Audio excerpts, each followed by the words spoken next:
Peggy 7.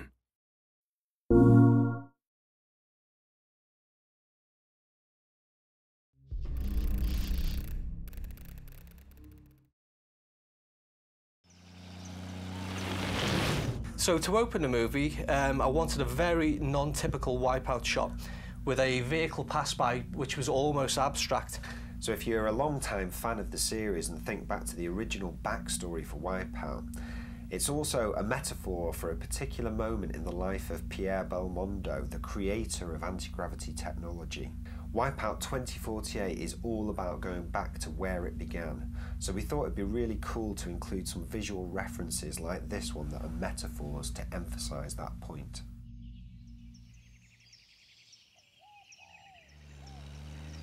If we jump back into the movie for a second now, you'll see here that the vintage vehicle gets a bit of airtime as well, which is obviously a nod to that wonderful shot and of course a nod to anti-gravity again.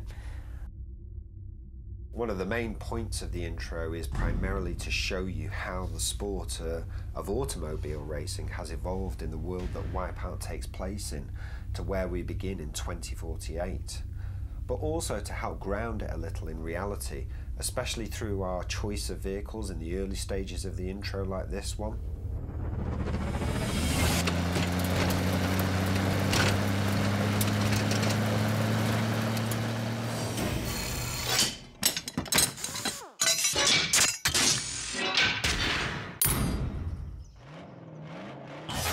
The next transition takes us to an intermediate stage. We call this shot Blueprint. It's kind of like the design that actually never made it into real life. The next stage we go into a transition into the open-wheeled contemporary racing category.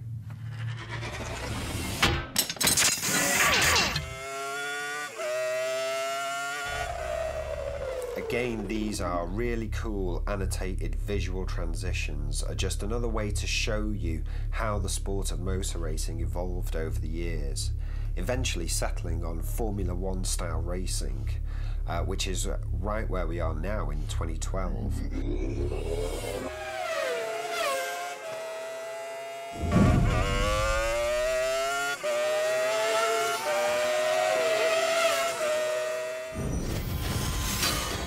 So if you blinked, you may have missed the Pfizer logo appearing in the top left corner there.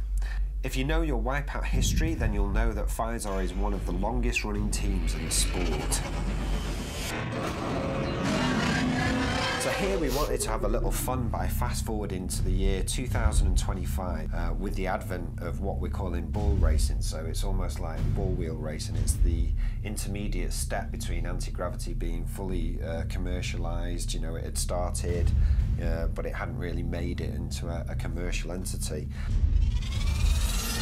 You'll see in this sequence that the vehicles actually drive up the side of the wall. What we didn't want to do at this stage is say that this is AG right now. This is still very much a surface-based racing game, so the mag strip stuff was obviously the next phase that we go into. Okay, and now the money shot, the Pfizer Speed AG Racer, where we arrive on the starting grid in 2048 for the birth of the Anti-Gravity Racing Championships and a quick glimpse of Nova State City. For the final shot, I really didn't want to give too much away here, but I did want to show how beautiful this city was, but at the same time, it is still very much a city that you recognise.